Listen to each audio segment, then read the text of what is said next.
Good evening. Should we start? Even though we are not discussing new things today, I want to go back to the reflections last week, and there is actually a little bit of thing that I want to talk a little bit more before we go on to the next chapter. So, after last week, at least 3 persons came to me and told me that that talk last week was good, and they said, we read it, but I never noticed it. The flow chart, I made up. So because you told me so I make you read it again. Okay, so but today we will just start from page 101. And actually there is we start from the top of page 101 and all the way to the back. Okay, we will just read that again. So hopefully you will be able to remember a little bit more about this teaching, which is actually very important and crucial for the rest of your study, for the rest of your days in this life to study the Buddha's teachings. Okay, so let us start. Namo tassa bhagavato arahato samma sambuddhassa. Namo tassa bhagavato arahato samma sambuddhassa. Namo tassa bhagavato arahato samma sambuddhassa. Page 101. The final arrival at truth. Paravaca lies in the repetition, development, and cultivation of those same things. In this way, Paravaca, there is the final arrival at truth. In this way, one finally arrives at truth. Okay? So you remember a little bit more? Okay. So I want to bring your attention to page 101. 101 in the first paragraph and in the second paragraph, he says here, there is the final arrival at truth. In this way, one finally arrives at truth. In this way, we describe the final arrival at truth. Actually, I look at this just this afternoon. I reread the passage over and over again. I look at this, and this is actually, I feel that it is actually also a representation of the Four Noble Truths in here. This is the final arrival at truth, so this is dukkha. Okay? Remember when we study, of course this is not dukkha, this is bliss. When we study the bringer of light, the first chapter, and bringer of light, remember when we talk about the Four Noble Truths, there are 12 aspects of the Four Noble Truths. Remember that? The 12 aspects. This is dukkha, right? And this is the origin of dukkha. And the origin of dukkha is being seen. Remember that? Something like this. It's the 12 aspects of the Four Noble Truths. If we look at dukkha, that means the sufferings. It says, this is the noble truth of suffering. That means this is dukkha. And then the noble truth of suffering is to be fully understood, right? Remember? And then the noble truth of suffering has been fully understood. So that is the third. So because the Four Noble Truths, 3 times 4 is 12. So this, he said, this is the final arrival at truth. In that way, one finally arrives at truth. That means one finally understands the truth, the arrival to truth, okay? If you want to go back, it's actually page 76 about the Four Noble Truths. So one finally arrives at the truth. In that way, we recognize the final arrival of truth. So the noble truth of suffering has been fully understood. That is 1, 2, 3, 4, 5, 6, 7. Paragraph 7, where there is a footnote of 33, double 3 there. So this is the final liberation. It's just like the Four Noble Truths. The last Noble Truth is what?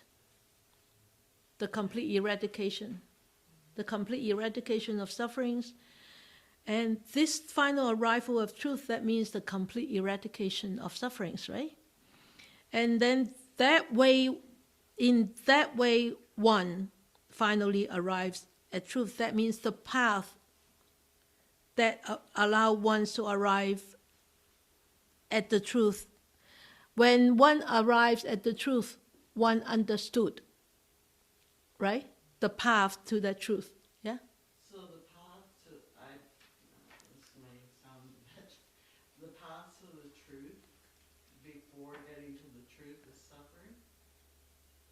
Because I'm not trying to be pedantic, but is there good desiring and bad desiring? Like this is good desiring. Of course, yeah, of course, yeah, of yeah. course. But Yeah, wholesome desiring. Yeah. Yes, yes, yes. When he talk about desire in here, it's wholesome desiring. Yeah. Desiring to attain the truth. That means a total liberation from sufferings. Yeah, I realize that. Yeah. But then I don't know if it's just the English word, because desire is the root of all suffering. That's craving. Oh, it says desire before. Yeah, yeah. Okay. I know. Okay, that's I what know. I said. We should use craving. Tanha, T-A-N-H-A. That is craving. Craving. That is the roots of all sufferings. Okay. That's why I said the English words are sometimes confusing, misleading. Yeah, yeah. So knowing that some of the Pali terms is actually very helpful. Okay. So I look at this and this we recognize the final. So the final arrival at the truth is being understood and has been fully attained.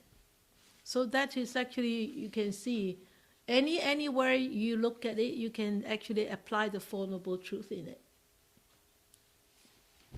Okay, I didn't put that into the slide because I already actually prepare everything. So we are talking about this preservation of truth and the discovery of truth. Tonight is actually a discussion. I want more discussion about this little chapter and the final arrival of truth. So the whole thing is about the word truth, right? So what is this truth?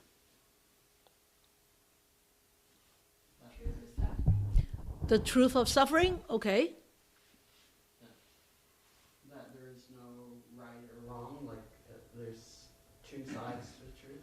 Or... Okay, two sides to the truth. Ooh. Well, maybe not the truth. Two sides to everything, you mean? Yeah. Okay. All right.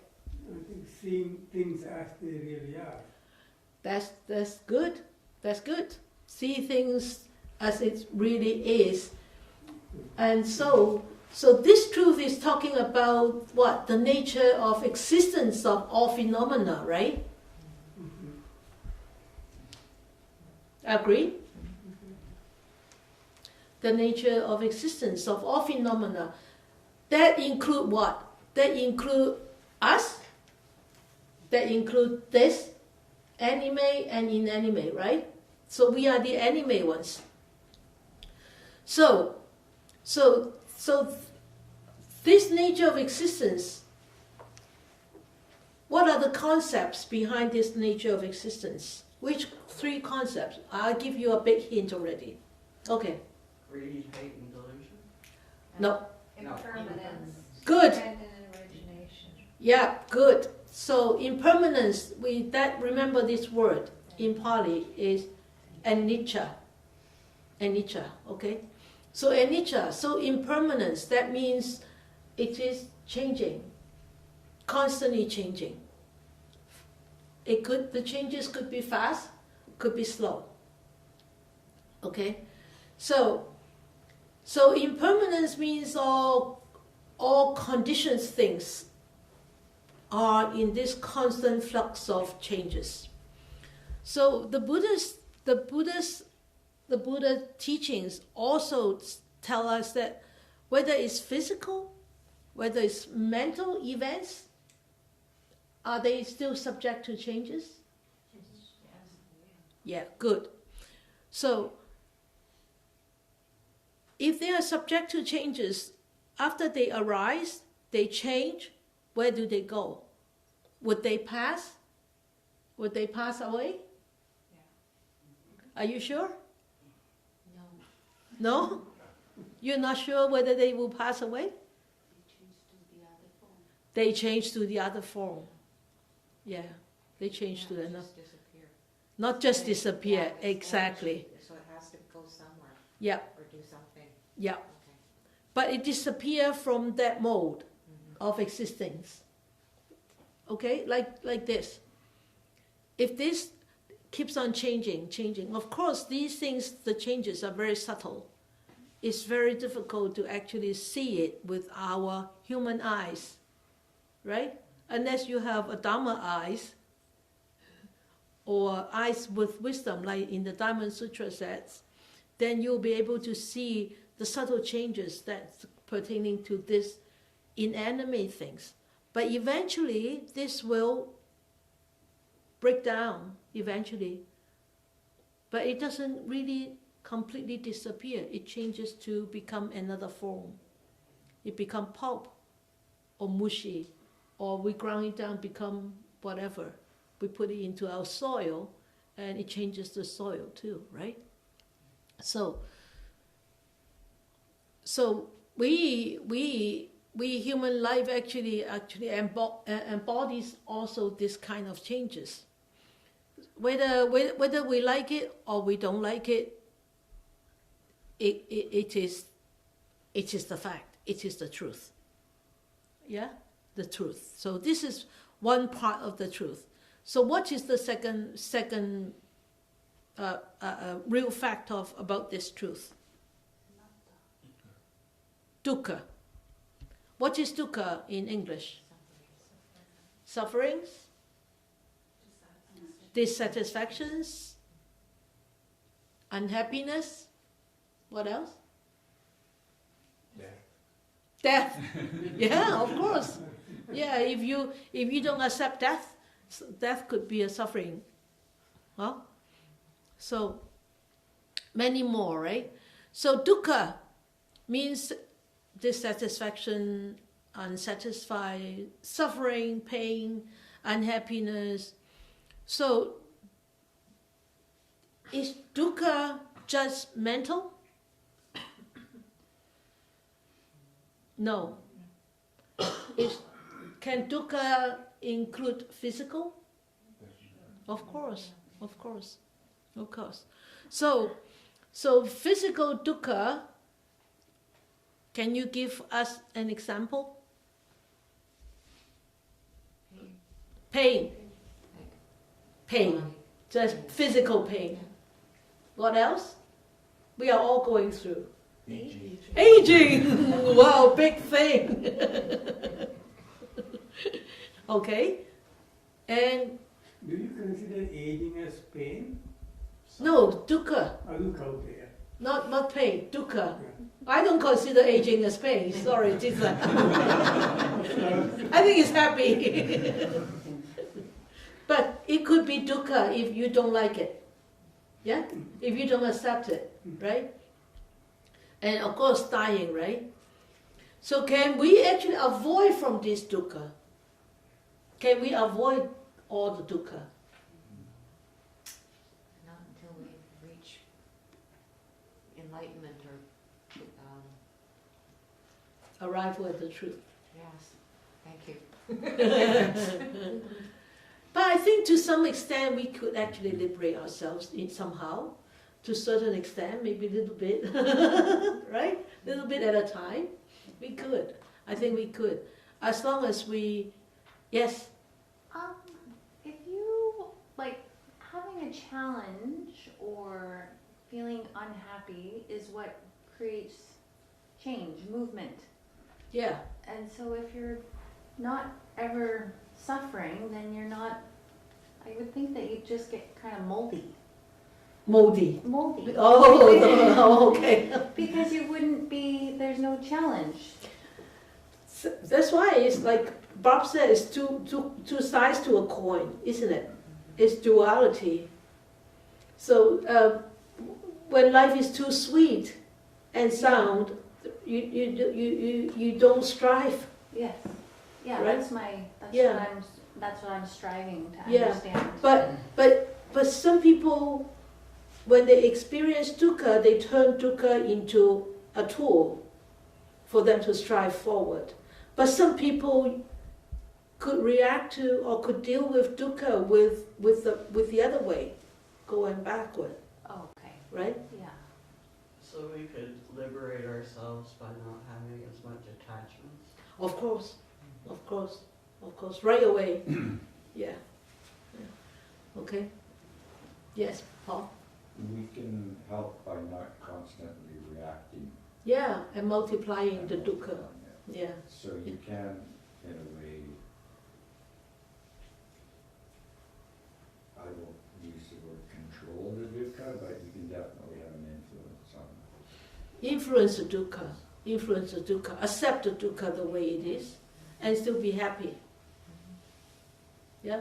So we could eliminate dukkha by not being as judgmental. Judgmental? Judge, of course, of course, of course. Of course. Okay, so dukkha. So the last one is anatta. Anatta. What does anatta mean? No self. No self. Pali term, please. Or Sanskrit term, please. Sunyata. Okay. So what does it really mean by anatta? It's actually we are all conditioned existence.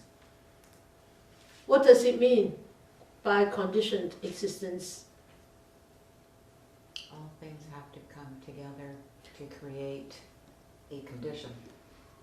To create one thing. Yeah, All conditions have to come together to create one thing. one thing or All- an event. Yeah, all things have to come together to create this so-called book. The Goldilocks effect. Goldilocks? Yeah. Just right. Oh, I heard that somewhere. What does it mean? They said that the Earth is where it is because of the Goldilocks effect. It's just right, not too cold, not too hot. Oh, really? Yeah. Goldilocks. Yeah, I heard it somewhere. Just a lot.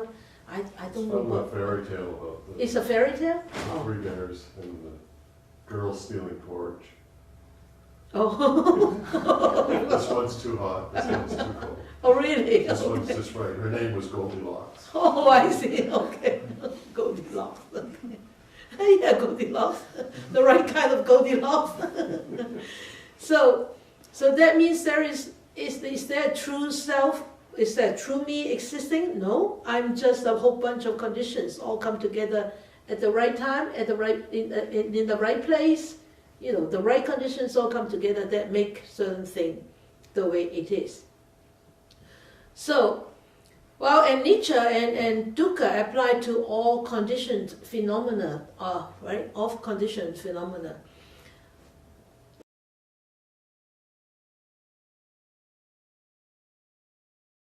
and I look at it, and you just dig it up, one or couple of digs, and then you say, oh no, I'm not interested anymore. No, it's too much work. It's too difficult. Give up. Right? So, Application of will, is that where you get like right effort? yeah. Yeah. Yeah, right effort. You put it in the right place. Yeah. Determination. We call determination adhatana. That is determination. Ardent, scrupulous efforts. All the right efforts. Yeah. Right concentration. Yeah, right concentration, right mindfulness. Okay. So bhavana is. And then the next one is what? Then you final arrival at truth. It so happened that I actually looked at this and I thought, wow, I could actually divide this into these 3 levels of wisdom. Of course, with faith, with visiting, you need application of will too. Right? If you don't have will, you won't go and visit. Right? You won't go and pay respect. So I think these all 10, 14 factors, they actually correlate with each other. They are not just like this, go that to that to that. No, it's like a circle, and this go there, and that go there, and that go there. It's like the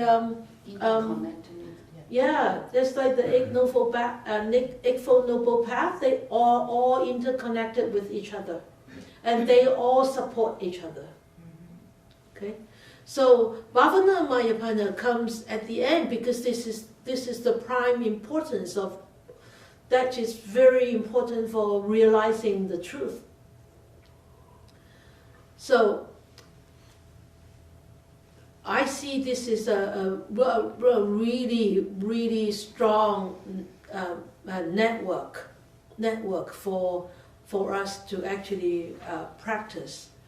So with Sutta Mayapanya and Chinta Mayapanya, you can actually develop by rational thinking, by trying to understand, but in order to really arrive at the truth, one really needs to put all these understanding into practice.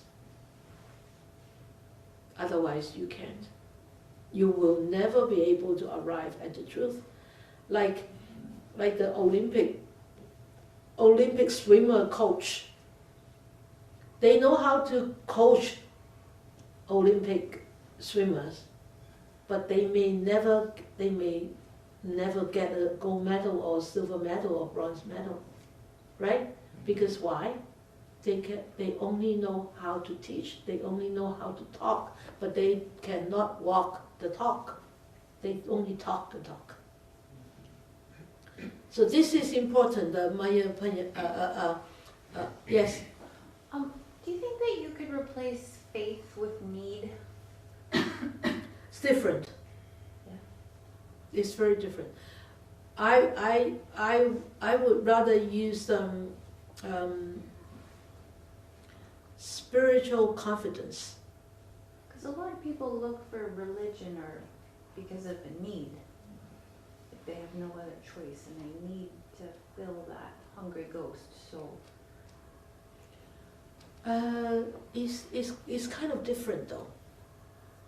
This faith and the need is kind of different. So when you're not empty, you don't need that need anymore.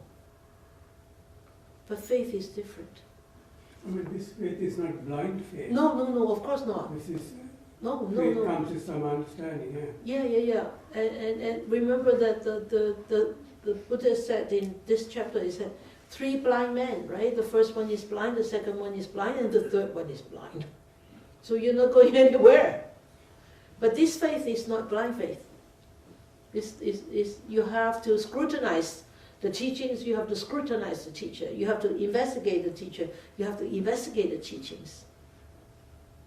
I think the faith, like, you have to hear something of the Dharma somewhere. And I think the faith actually is part of the network. Like you will gain more faith as you do Of course, all of these things, yeah. right? So maybe it's just the faith in being able to learn and to memorize and your own faith, like to be able to do this. The most important person is yourself. The faith is actually not in anybody else. It's the faith in yourself, the faith in the Dharma, because you are also a part of the Dharma.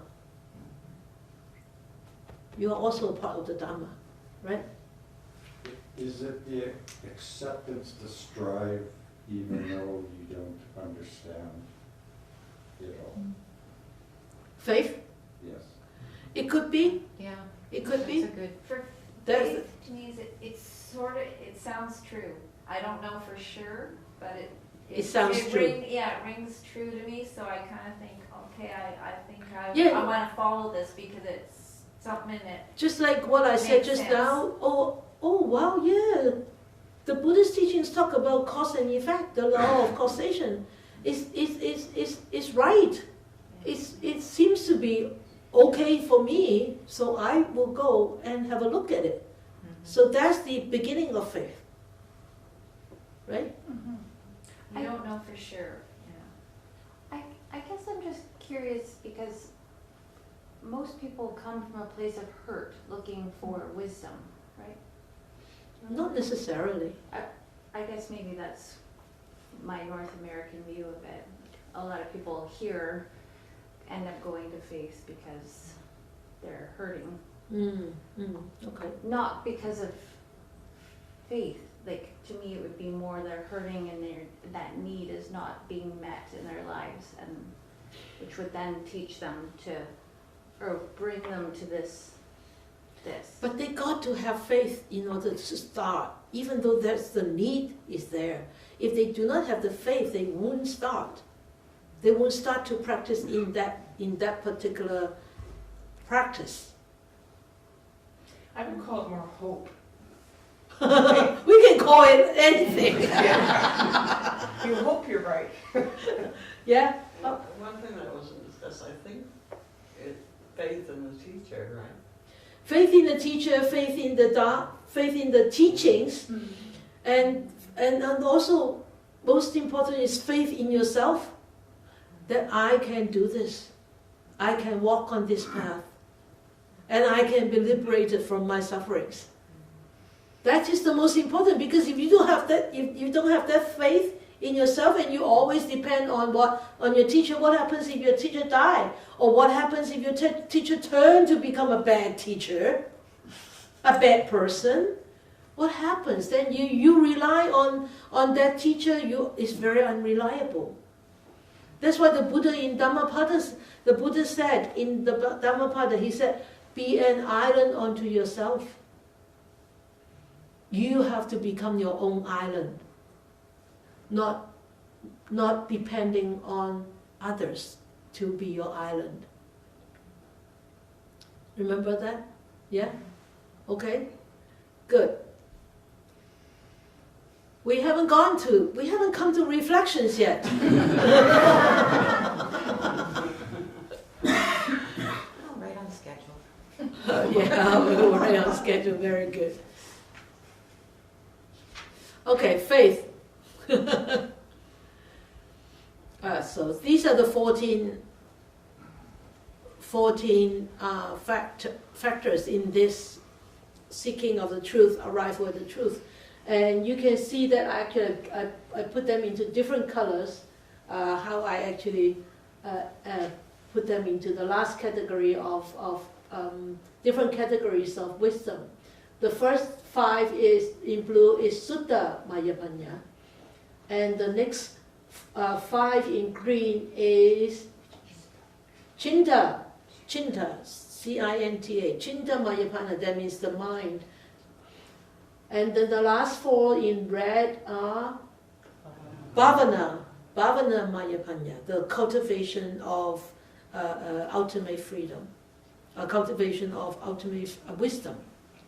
Okay, so So now let us come to the reflections. Of all these, which one appeals to you most?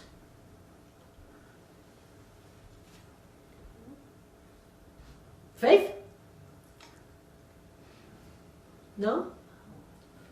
I think they all go together, so it's like you can't just take one thing and Yeah. say that's my favorite. Yeah. They all kind of help along the way, and you kind of use it. It's like a Just like a steering wheel, right? Yeah. So When you need to turn right, you need to turn right, yeah. So you, and it will turn right. like when I go through at all this 14 parts, it's like oh yeah, I can see myself going through kind of each step. Maybe I missed a few steps, then I might have jumped in the middle and started in the middle somewhere Yeah. and keep going. Yeah, And then, maybe I lost faith, yeah, but I still have some desire to learn yeah, more, or maybe because it seems like there's no one thing in there. It's just you kind of have to. okay, yeah, yeah, all interconnected. But still the faith. Huh? Still the faith. that Still you the have to- faith. I think so too. So It has to you start from don't there. know. It has to start from there. That's why it's the first factor. Without that faith, this network won't happen. It can't be completed. Because why? Along the way, you may veer off. But if the faith is not strong, that veer off will be forever veering off. But if the faith is strong, you constantly check on yourself, you scrutinize. You strive, you scrutinize, and then you actually what? You ponder and examine. And, hey, no, I'm this way, but the Buddha said this way. The Buddha's teachings pointed this way. Then if you have that faith, you will come back. If you don't, you will be like going there. I think that faith is actually very, very important. It's actually a very crucial factor. Otherwise, the Buddha will not put in there. And the reason I was thinking the last 4 is because at some level you go from being intellectually understanding The first 5. the first, or even the first, Yeah, well, the first 5 at least. But at some point, I think that the Buddha says that somewhere, that you have to experience it for yourself. exactly. And Yeah, the experience, I think, comes in the later stages. yeah. Yeah. Well, the experience actually comes where application of will. When you apply your will, to where? To practice, to understand, to put this into practice. So that experience is actually application of will. Yeah. But Sifu, I used to be a philosophy student, so you can study all sorts of things. And Yeah. you can believe in, But if you don't practice, but if you don't practice and you don't experience it directly. because if you practice, then at that moment you are experiencing, Yeah, right. right? Yeah. Sifu, faith to me, I think it was mentioned last week that there is some element of blind faith involved with it.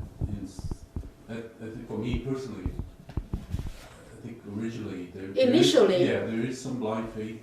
Initially, In a lot of things that I've done since I've been here yeah. that I kind of go, I'm not really sure about that, but Could be true. like one example is the reciting The sutra, yeah. You know, in the beginning, to me, it's like I don't really understand what I'm reading. Why am I reading it? But you said, and Buddha said, that you should do this. Yeah, So I just do it anyway. yeah, But now, as I do it regularly, yeah. You understand things starts more. to, Yeah. It's just kind of osmosis kind of thing. Yeah. You don't even realize how and why, Yeah, but it's working. But Yeah. you start to kind of yeah. get more. Yeah. So initially it was I think we all need, when we start this, we all do have a little bit of blind faith to start off with. We all have to. Because we don't understand the teachings and we come to explore. Explore. That would be a good word to replace faith. Right? Explore. And we explore. And the more we explore, the more we understand. The more we understand through our own experience, the more we will what? Explore, the more faith we will have. Then that's why it says, right? That's why he says, can we go on? I don't want to stop here. Can we finish this? Okay, because we don't have any of those. No curfew, right? I'm good till midnight. Okay, good. Okay, all right. Okay, don't worry. I'll give you 6 hours to sleep tonight. Okay, so, all right. I think we should go. We should go on. Finish this off tonight. So, of all these stages, where are we? We are everywhere. We are everywhere, and sometimes we are nowhere. Right? If we lost our mind, if we lost that bhavana, not just bhavana for panya, but bhavana is like daily cultivation. We are nowhere. So where are we? We have to constantly examine ourselves. Where are we today? Where am I today? Where am I going today?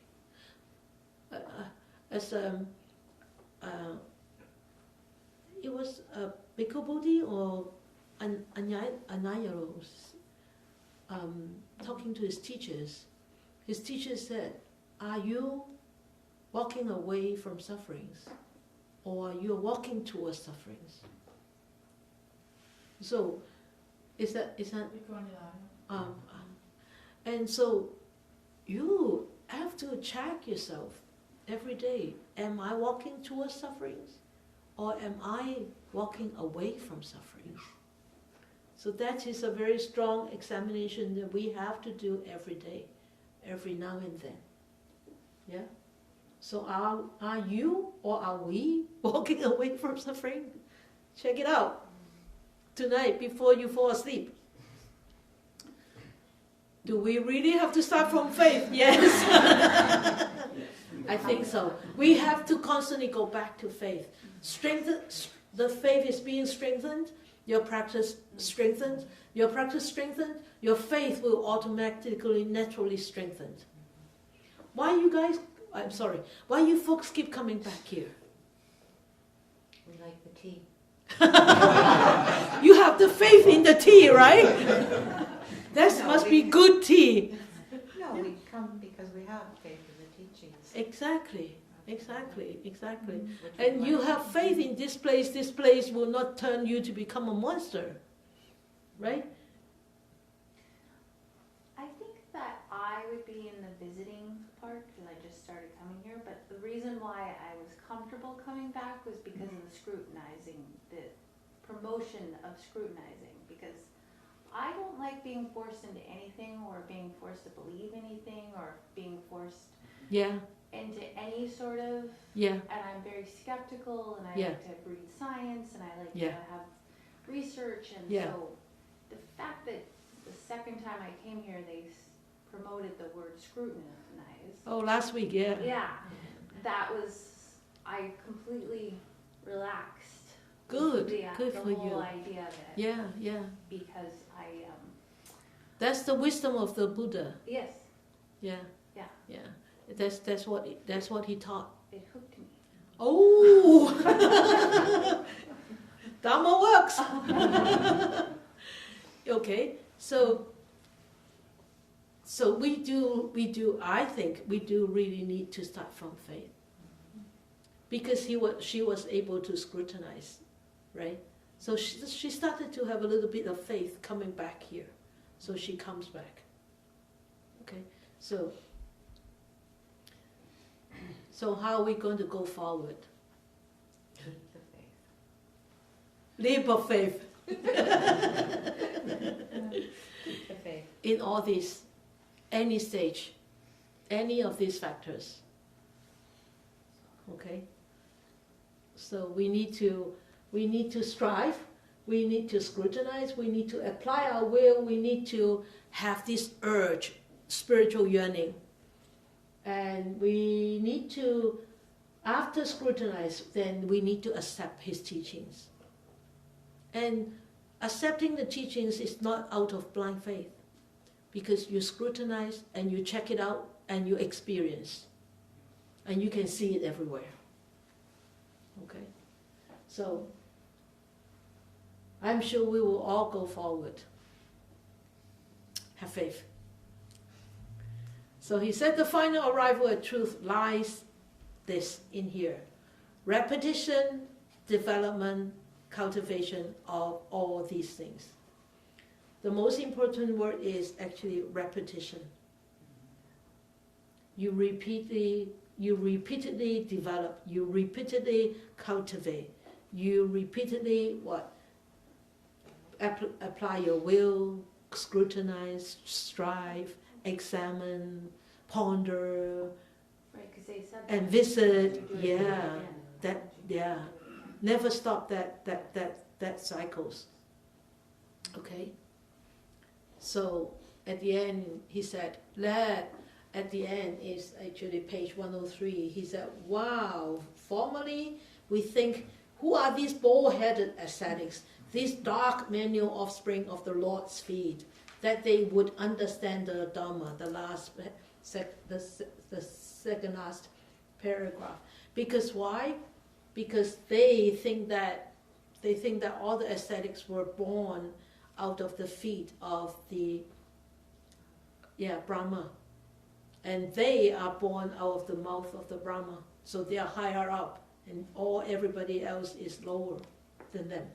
Now they said, wow, but Master Gautama has indeed inspired in me love for aesthetics, confidence in aesthetics, and reverence for aesthetics. And from today, let Master Gautama remember me as a lay follower who has gone to him for refuge for life. And this word, for life. The refuge, as some of you have taken refuge, you remember the refuge is just for this life. Next life, you have to take a refuge again. Yeah. Okay? Good? Good? All right? Okay. Okay, let us dedicate our merits.